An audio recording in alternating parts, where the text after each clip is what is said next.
nous passons maintenant à l'exercice 3. Alors, je lis l'énoncé. Soit un marché comportant 2000 consommateurs identiques et 2000 entreprises identiques. La demande de chaque consommateur est donnée par... Alors, exercice 3. Alors, la demande des consommateurs est donnée par la formule suivante, c'est-à-dire P égale 5 moins Q. Bien sûr, il faut la transformer. C'est la quantité en fonction du prix. Il faut mettre toujours la quantité en fonction du prix. Donc, quantité individuelle de la demande, elle est égale 5 moins P. Ensuite, il faut trouver tout d'abord la fonction de demande globale. Alors, la fonction de demande globale, c'est simple. On multiplie la fonction de demande individuelle par le nombre d'entreprises, c'est-à-dire 2000.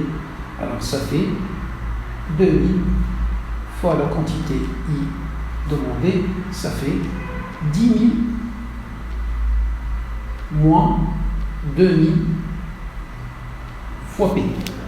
Ensuite, la question c'est de trouver la fonction d'offre globale, sachant que le coût, la fonction de coût total d'une entreprise en fonction de la quantité, elle est égale à 2 fois Q au carré. Alors, tout d'abord, il faut trouver l'offre individuelle d'une seule entreprise. C'est simple, l'offre individuelle. Nous avons le problème d'optimisation qui nous dit, selon le cours, que le prix est égal au coût marginal. Deuxième condition, le coût marginal doit être croissant. Et troisième condition, le prix doit être supérieur au minimum du coût variable moyen pour que l'entreprise accepte de produire. Alors, si on dérive le coût total pour obtenir le coût marginal, ça nous donne 4 fois QI. Ensuite, on va voir si la deuxième condition est vérifiée. Est-ce que le coût marginal est croissant? C'est-à-dire, on dérive le coût marginal, c'est égal à 4, c'est positif. Donc, le coût marginal est bien croissant. Et il faut chercher le minimum du coût variable moyen. Alors, on sait tous que le coût variable moyen, c'est le coût total sur la quantité. Ça donne donc 2 fois Q. Ici, le minimum du coût variable moyen est égal à 0. Donc, lorsque la quantité est égale à 0, le coût variable moyen est égal à 0. Donc, le prix doit être juste supérieur à 0. Voilà. Donc, si on récapitule, notre fonction d'offre, il faut la mettre en quantité. Offre, donc, individuelle, ça donne quantité individuelle offerte est égale à P sur 4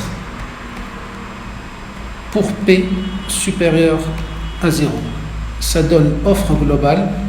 Alors, nous allons multiplier l'offre individuelle par le nombre d'entreprises, c'est-à-dire 2000 entreprises. Ça donne en tout la quantité offerte est égale 500 P. Et P doit être supérieur à 0. Voilà, on passe à la question suivante. Alors, la question suivante, c'est de déterminer l'équilibre du marché et la situation de chaque entreprise. Alors, l'équilibre du marché, c'est simple.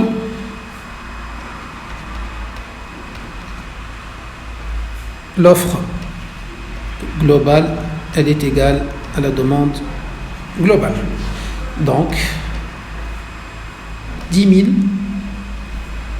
moins 2000 P égale 500 P, ce qui donne P étoile 4 et la quantité optimale égale 2000. Situation de chaque entreprise.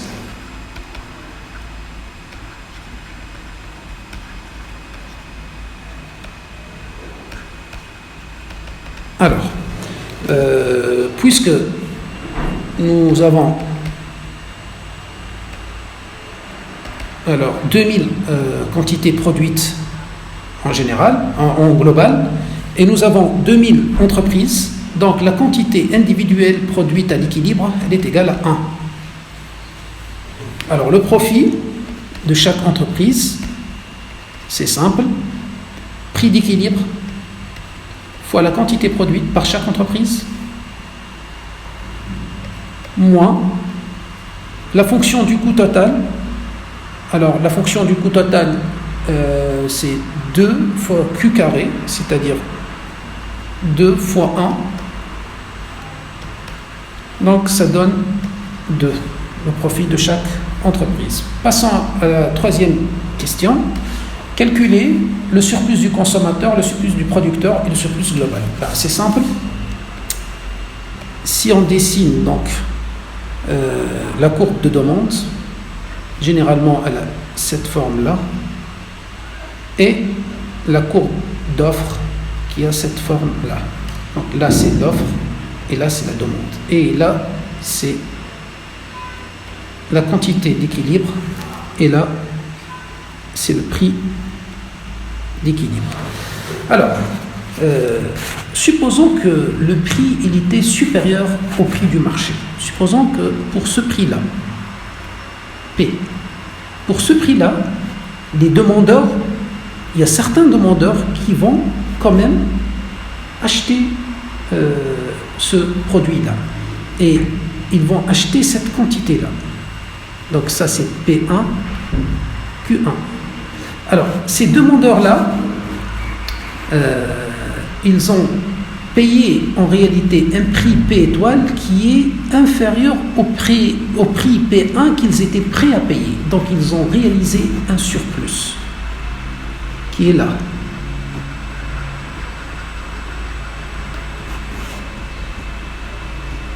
Supposons que le prix c'est P2. Alors, pour un prix P2, il y a un certain nombre de consommateurs qui acceptent d'acheter une quantité Q2 à ce prix P2. Alors, ces consommateurs qui acceptent d'acheter une quantité Q2, dans la réalité, ils n'ont pas payé P2, mais ils ont payé P étoile. Donc, la différence, c'est un surplus, un gain pour eux. Alors, si on fait tout ça, si par exemple, vous choisissez un prix P3 ici, alors, à ce prix P3, il y a un certain nombre de consommateurs qui acceptent d'acheter une quantité Q3 à ce prix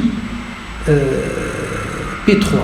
Mais en réalité, ces consommateurs, ils n'ont payé que P étoile. Donc, tout ça, c'est un surplus pour eux.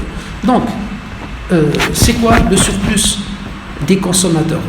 C'est tous les consommateurs, toutes les quantités qui auraient pu être achetées à des prix supérieurs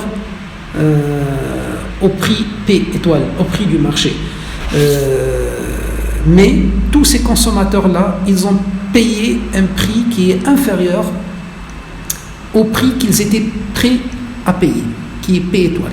Alors, tout cet espace-là, c'est le surplus du consommateur. Alors, la formule du surplus, c'est simple, c'est le prix max, là, ça c'est le prix max, moins le prix étoile, fois la quantité étoile sur 2, puisque si on multiplie Q étoile, tout ça, donc, fois prix max moins prix étoile, on obtient tout cet espace-là. On divise par 2 pour obtenir uniquement cet espace-là. Alors, pour le surplus des producteurs, c'est le raisonnement inverse. Il y a des producteurs qui étaient prêts à accepter des prix inférieurs à P étoile. Donc, mais dans la réalité, ils ont vendu à un prix P étoile supérieur à ces prix qu'ils étaient prêts à payer. Donc, tout ça, c'est le surplus des producteurs. Alors, ici, c'est le P min. Alors, c'est simple, c'est P étoile moins P min fois la quantité étoile sur 2. Ça, c'est le surplus des producteurs et ça, c'est le surplus des consommateurs. Alors, nous allons appliquer ces deux formules pour calculer donc nos surplus. Alors, commençons par le surplus du consommateur. Dans la formule est simple, P max moins P étoile, donc P max moins P étoile sur 2 fois Q étoile. Alors, il faut chercher P max. Alors, P max, c'est simple. C'est quand la quantité demandée elle est égale à 0. Donc, P max, lorsque la demande globale elle est égale à 0. Alors, on remplace dans la fonction de demande globale la quantité par 0. Ça fait donc 1000 moins 200. P égale à 0. Donc, le P dans ce cas, le P max, c'est égal à 5. On remplace donc 5 moins 4 fois la quantité étoile qu'on a déjà calculée, c'est 2000 sur 2, ça donne un surplus 1000. Alors le surplus du consommateur individuel, c'est 1000 sur 2000 consommateurs, puisqu'on a 2000 consommateurs, ça fait 0,5. Ensuite, on va chercher le surplus du producteur. Alors, surplus du producteur, ça fait P étoile moins P min sur 2 fois la quantité d'équilibre. P min, c'est tout simplement lorsque les producteurs, c'est le prix minimum que les producteurs acceptent de vendre, c'est tout simplement le minimum du coût variable moyen pour les producteurs. On a dit, lorsqu'on a défini la fonction d'offre, que le minimum de prix que les producteurs acceptent, c'est le minimum du coût variable moyen. Et nous avons vu que le minimum du coût variable moyen, c'est égal à 0. Donc ici, le prix est égal à 0, le prix minimum. Donc, prix d'équilibre, c'est 4, moins prix minimum 0, fois la quantité 2000 sur 2. Ça fait donc 4000 surplus des producteurs. Surplus producteur individuel, ça fait 4000 sur 2000, ça fait 2. Voilà. Passons maintenant à la question 4. Alors, on suppose qu'en longue période, l'offre globale émane d'un ensemble d'entreprises identiques dont le coût individuel de longue période est. Alors, supposons maintenant que nous sommes à long terme. Le coût total d'une entreprise individuelle à long terme est le suivant.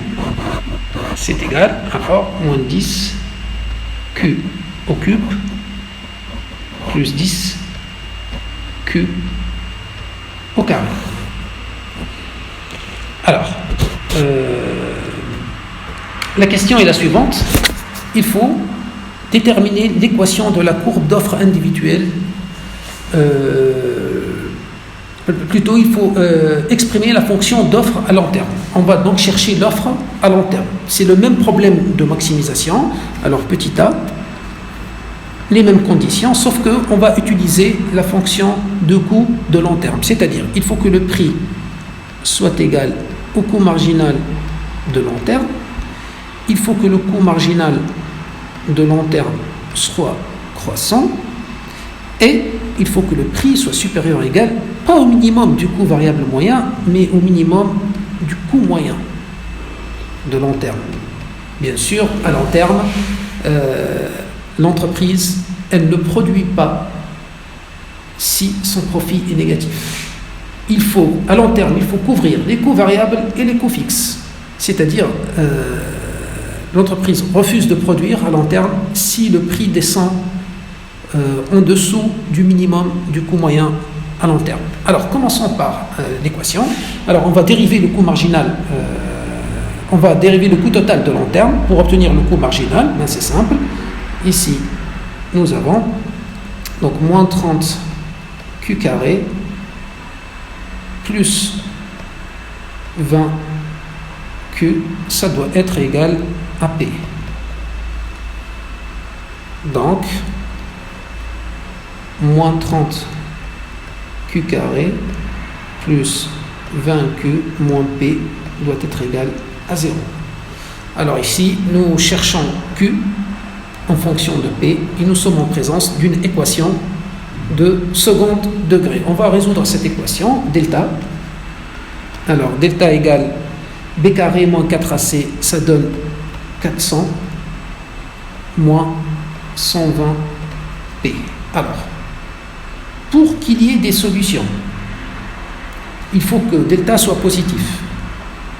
Pour que delta soit positif, il faut que P soit donc inférieur à 3,33. Ça, c'est une première condition. Donc, pour résoudre cette équation-là, et pour trouver un delta positif, il faut que P soit inférieur à 3,33. Alors, si on suppose que P est inférieur à 3,33, quelles sont les solutions de cette équation? C'est simple. Alors, on a deux solutions. QI1, c'est moins B, moins racine de delta sur 2A. Alors, ça donne moins 20, moins racine de delta sur moins 60.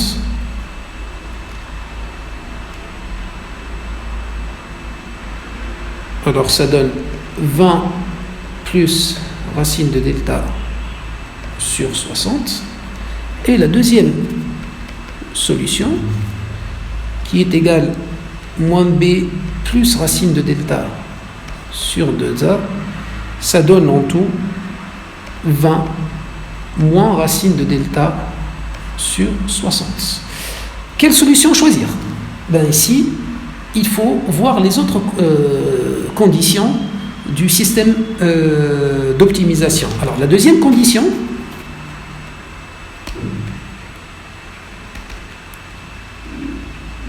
c'est simple, c'est coût marginal doit être croissant, c'est-à-dire que la dérivée du coût marginal par rapport à la quantité doit être positive. Alors, on dérive le coût marginal. Alors, le coût marginal, ça donne moins 60 Q plus 20. Ça doit être positif. Donc, la quantité doit être inférieure à un tiers.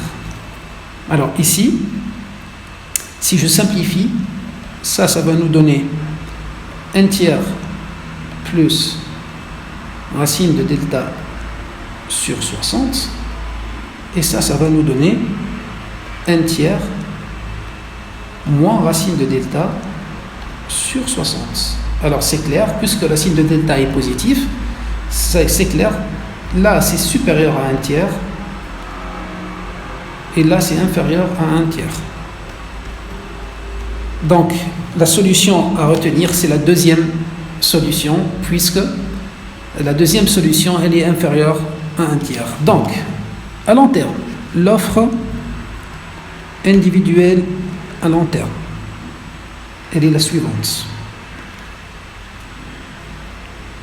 QI offre, c'est égal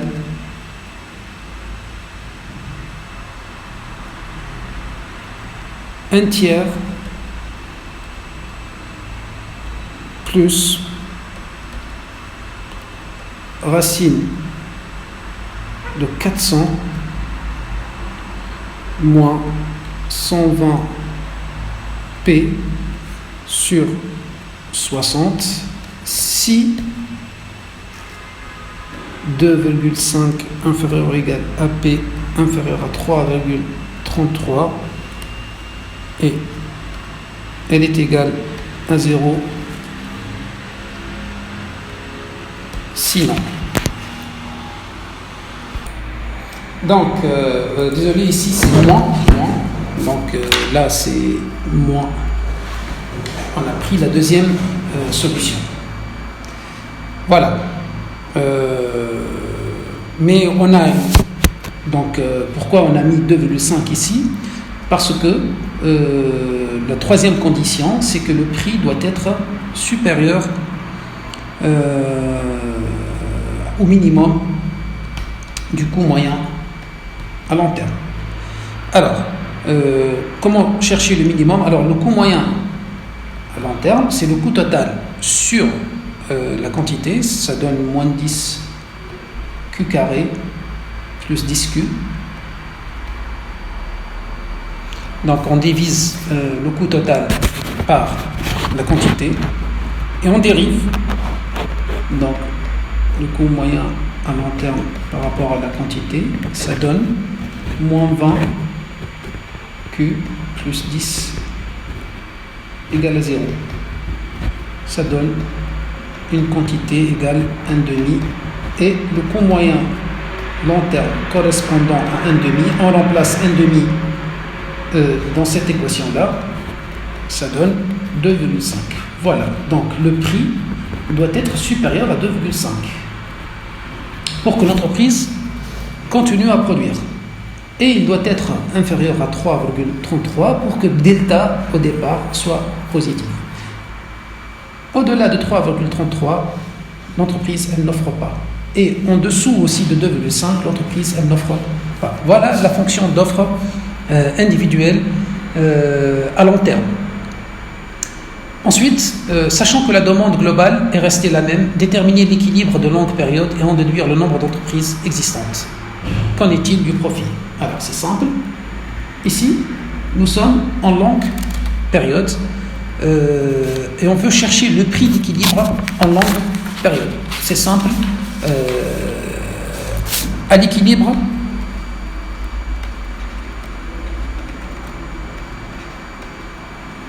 de long terme, qu'est-ce qui va se passer?